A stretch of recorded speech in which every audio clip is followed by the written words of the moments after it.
I rise high on the seven. I give perfect praise to Allah. I give honors to our illustrious, industrious forefathers, the Honorable Marcus Messiah Garvey and Noble Drew Ali.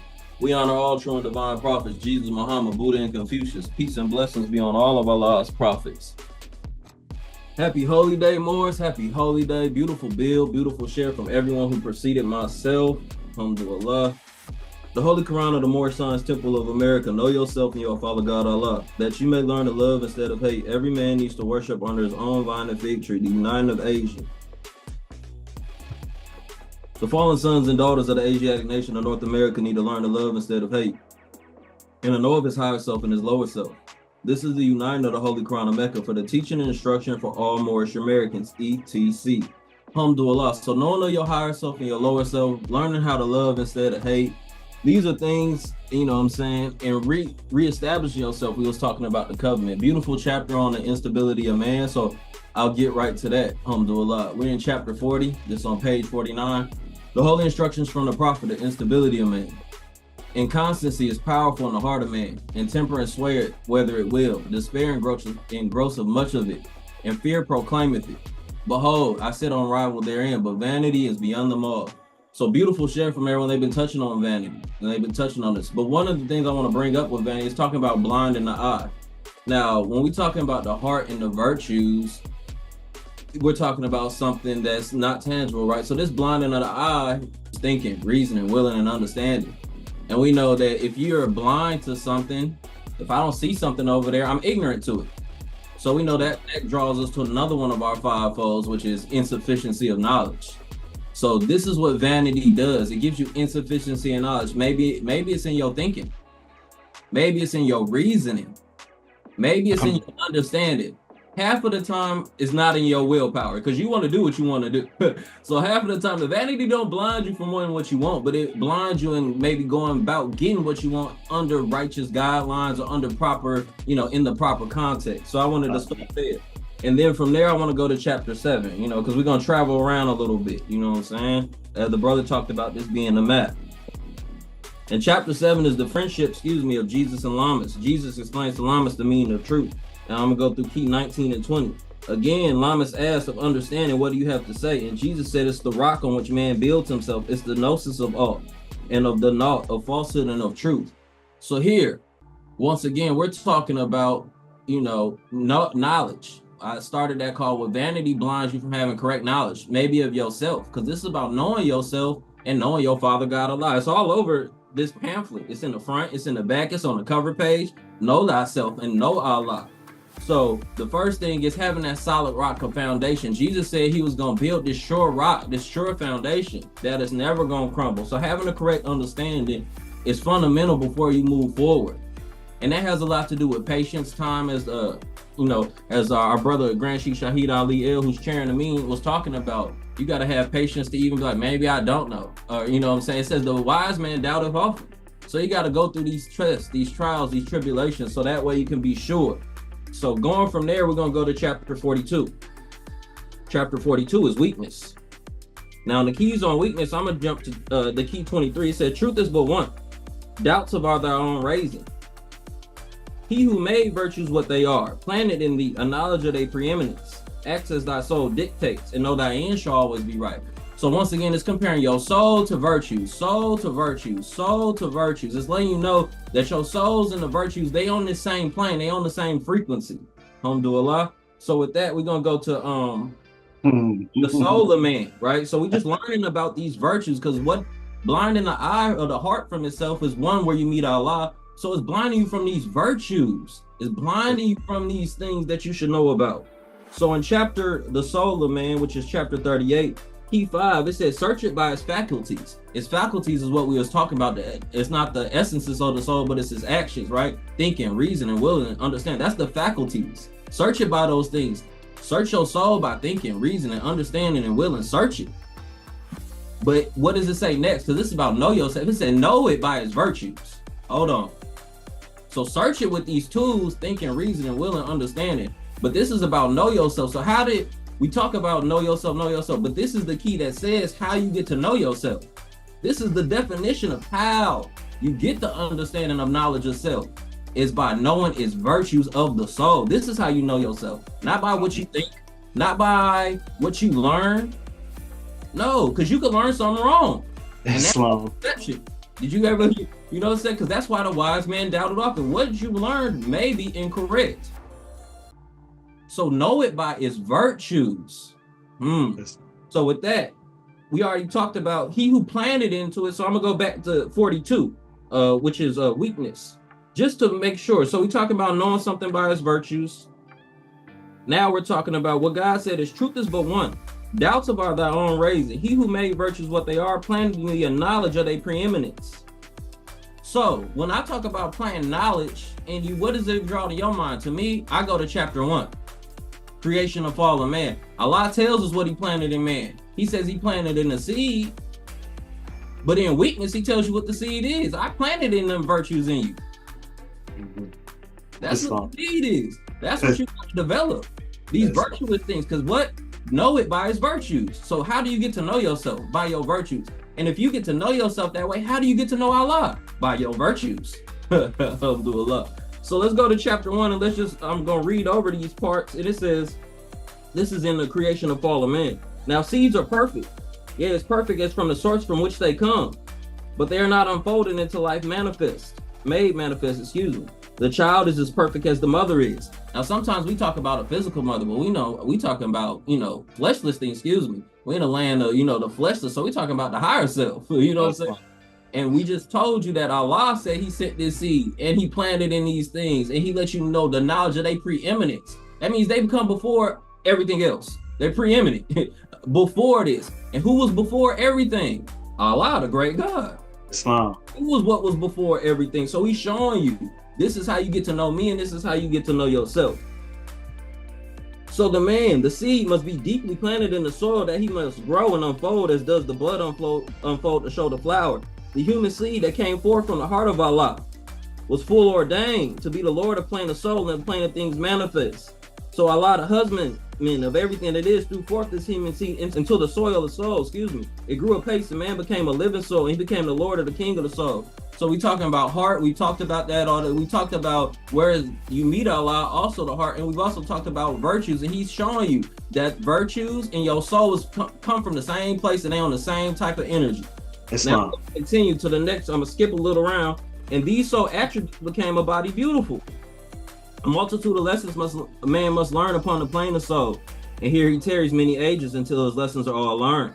So you tearing these ages by what? Trying to be virtuous. That's what you're trying to do. This is what you're tearing through, not by what you think, not by what you reason, not by what you will, and maybe not by what you understand, because that's the faculties of the soul. You get what I'm saying? This is what the soul does, but it's not its essence. The soul's essence, he said, know it by its virtue. So that means the essence of your soul is virtuous. Islam. So that's how you're going to get to know that baby. Upon the boundary of the plane of soul, upon this boundary of the plane of soul, there he must overcome. Yeah, he must overcome the essences and took on the final garb. The perfumes, the odors, and the true sensations and all the love were clothed in flesh. And man was clothed in flesh. Perfected man must pass through all the ways of life. And so a carnal nature was full manifest. And that's what we've been telling you about today. In key 1 and in constancy, in instability, it says it's powerful in the heart of man. This is part of your carnal nature. And when we get into inconstancy, it tells you where you get these things from. You get this from your mama. You got that from your daddy. It's telling you to fight these things. Demonstrate. But it's also teaching you about the virtues and how to get to know the virtues so you can, 1, know yourself, and then so 2, you can know your creator. And so it says, as we keep going, it's telling about and so this carnal became a form full manifest, and nature sprang forth from fleshy things. Without a foe, a soldier never knows his strength, and thought must be developed by the exercise of strength. Once again, we're talking about the faculties, right? Thinking, reason, willing, and understanding. So this is how you get strong enough to accept the truth and strong enough to understand your soul by these faculties. Alhamdulillah. So we're gonna I'm gonna skip down, and it says man is the Lord of all the plane of manifest. So this is what you're gonna grow into. But then he says this at the end, the next paragraph, then he will stand untrammeled on the plane of soul, where he must complete his victories. That means all your victories got to be virtuous victories. This is where you're gonna win at. And where is virtues something that you can see if I just say I'm virtuous? No, virtues is how you get to know virtues. Allah in his holy book, the Holy Quran of Mecca, and I seek refuge in Allah from the outcast, the cursed one, the devil. He gives you his names in that book. He's the all-wise. He's the all-knowing. He's the all-alim. He's the all-hearing. You get what I'm saying? These are names of Allah, but what are they? They are virtues, which means all Moors must be active and not passive, because virtues, another word for a virtue, if you're doing it correctly, is a verb. A virtue is something you have to do. So this is why you have to be active and not passive, because this is what's helping you develop that seed of the soul and bring it out. A number of foes will stand before a man upon the plane of soul. These, yes, he must overcome, and overcome them every one. Thus hope will ever be his beacon light. There is no failure for the human soul, for Allah's leading leading on, and victory is for sure.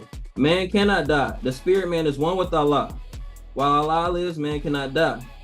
So when man has conquered every foe upon the plane of soul, the sea will have fully opened up and will have unfolded in the holy breath. So how you get to holy breath? Islam. It's by virtuous actions. It's not just by saying you quote some things, you done memorize some UCC codes, you done memorize this so-called legal system, you done memorize how to, whatever scheme you done schemed and whatever plot you done plotted, because that doesn't make you necessarily virtuous. What that does say is that you got a good memory. You got a good memory. Praise Allah for that. That is a skill, but it has nothing to do with virtue. When man has conquered every foe, I already said that. The garb of soul will then have served its purpose well. And then man will ever need it nevermore, and he'll pass on it and be no more. And then he'll attain unto the blessedness and perfection and be at one with Allah. See, a lot of Moors tell you, we one with Allah, we one with Allah, we one with Allah. They don't tell you how to do it. They just say, we one with him. He says, you're not one with Allah until you overcome all these things on the plane of soul, till you get your character right. That's when you're one with Allah. Alhamdulillah. So from there, I'm gonna go to chapter 26, and I'm gonna start wrapping this thing up. Chapter 26 says, nevertheless, in key 10, the attainment of virtue he accounteth as the highest earning, and the science of happiness is the study of his life. So virtue is the highest earning. Because what? Virtue makes you one with Allah. What's higher than Allah? Nothing. Alhamdulillah. Alhamdulillah. And so with that, what I want to wrap this up with is, one, get to know Allah's names. Those are his virtues. Get to know, come to the realization that his names are verbs. That means there's things you have to do. All Moors are active, not passive. And I'll read you with something just to hopefully put in perspective what happened to us as a people and why sometimes we're in the position where we're in. And this is from the Holy Quran of Mecca. A'udhu billahi minash shaitanir rajim, seeking refuge in Allah from the outcast, the cursed one, the devil. And this chapter happens to be called the Exile. This is Surah 59, Hassa. And it says, this is verse 19, Surah 59, ayat 19. It said, do not be like those who forgot Allah, so he made them forget themselves. It is they who are truly rebellious. So we said we not to know ourselves. So how do we we talked about the fall, right? Man fell by gratifying his lower self, which means you forgot about God and started chasing after what? Your own passions, your own lusts, your own desires. So not only did you forget God, he said that once you do that and you forget me, I'm gonna make you forget yourself. The judgment. Alhamdulillah. So with that, I yield the floor. Moors, happy holy day.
But the purpose of this call is to uplift one another. We do this once a month, where all of the various temples and bodies and grand sheiks and people out there organized and uplifting fallen humanity come together and we emphasize the purity. Like the brother said, Brother Shahid Ali Il, that you can't have love without the purity. Purity have to pave the way for love, because if the love is not pure, then what happens is that kind of love, if it's not pure, then that means what? It means it's adulterated. It means it's dirty. And if it's dirty, then that means it can be toxic. And if it's toxic, then that means it's poisonous to you, Islam. And instead of it helping you to grow, it can help you, it'll help you into the grave, Islam. I want to touch on a couple of things that everyone touched on, I may hold the post of the National Grand Sheik. Of course, anyone can hold this post, and others will hold this post. As you all are talking, I'm taking notes myself. Islam. So I advise everyone to take notes. I take notes because the gifts of understanding are the treasures of Allah. And he appointed to everyone his portion of which measure seemeth good unto himself. Communicated to the ignorant for instruction, and communicated to the wise for thine own improvement.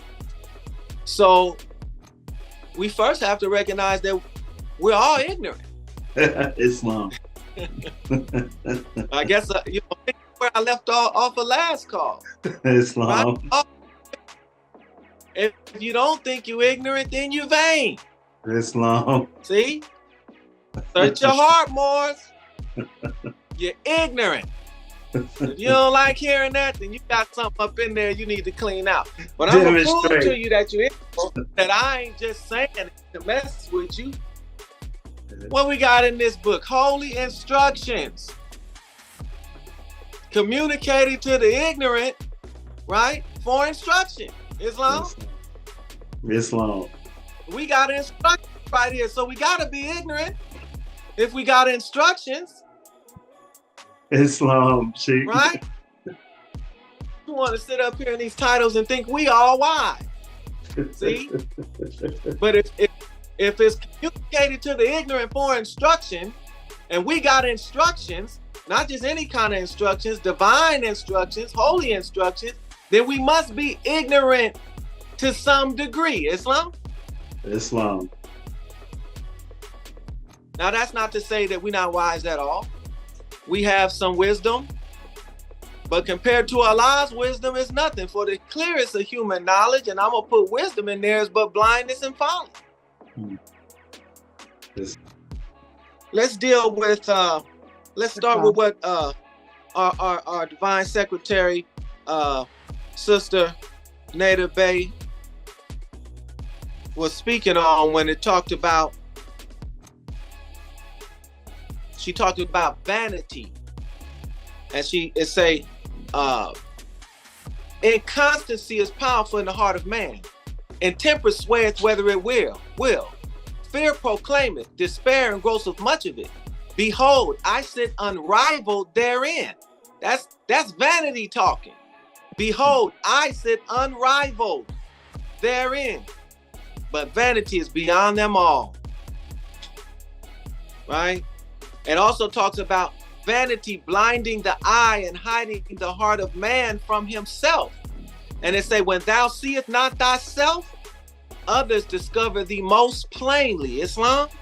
Islam. And so she spoke about it being not just the physical seeing you, obviously. We know it's not about the physical seeing, but it's something higher. It's on the soul plane. It's on the etheric plane. See, you exist on the etheric plane. This physical body is just an avatar. You are inside of this avatar. Demonstrate. Was talking to you, right? Islam, when you be talking to yourself, when you can hear yourself talking, but you can't see it, that's you. That's the real you. Nobody can see the real you. You can't even see the real you until you act. Once you act, then somebody can know you now by your actions. Once you speak, then now somebody can begin to know you by your speech. But when you're vain, you don't recognize that your speech and your actions are a reflection of the real you. And if you're not taking note of them, then other people are. And when they take note of them, they're able to form an idea and an understanding of what your personality is, which is your nafs, which is your self. That's the self. See? And that's why Prophet Noble Ali said, study self. Right? We got a physical self, which we study what? Our bloodline. That vine, that line. But then we got a soul self and a spiritual self. And that we have to study, and we have to come to know it better than anybody else. Because otherwise, other people will know it better than us. Especially the vain. I want to go to the Holy Quran of Mecca. The Muhammadan, the one we have is our revealed book, because we have a divinely prepared pamphlet. But the one we have is our revealed book, or revealed word of God Allah. And it speaks of the ones being blind, deaf, and dumb, and Allah placing a seal on their heart. And you say, well, if Allah is all loving and all knowing, then why would Allah place a seal on somebody's heart so that they can't have access to hear and know? Well, if we look at chapter 2, verse 10, which is the cow, which is very interesting that it's the cow or the calf. For those that know about the cow and the calf, it says, in their hearts is a disease, and so Allah increased their disease for them, and is a painful punishment for them, because they habitually used to lie. Well, how did they lie? It tells us in the next verse. And when it is said to them, do not cause corruption in the earth, they say, we are but the reformers. Islam. Are the peacemakers. Right. Islam. Allah say don't cause corruption in the earth, and they're like, oh no, we about peace.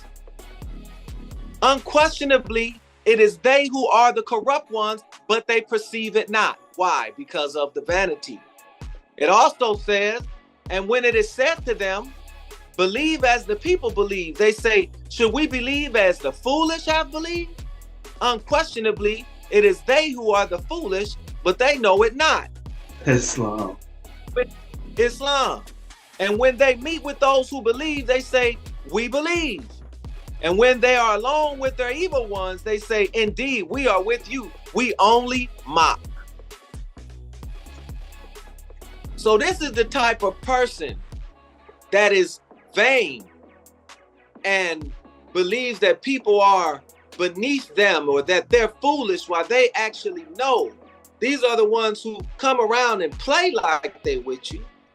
But when you're not around and they're around other people, they just like, oh, we just playing around. We just mocking. We really with you. And see, it's important because you'll know those kind, not by their words, because in their words, they try to project something else. But what does it say? Actions speak louder than words. In their actions, they can't hide it. Now let's go to the instability of man, which is chapter 40, which is what we was dealing with. And there's an interesting verse before we get to the unity. It's an interesting verse. It say, key 14. Why bestowest thou in every man flattery of unmeaning words? Thou knowest when return thee, thou regardest it not. He knoweth he lieth unto thee, yet he knoweth thou wilt thank him for.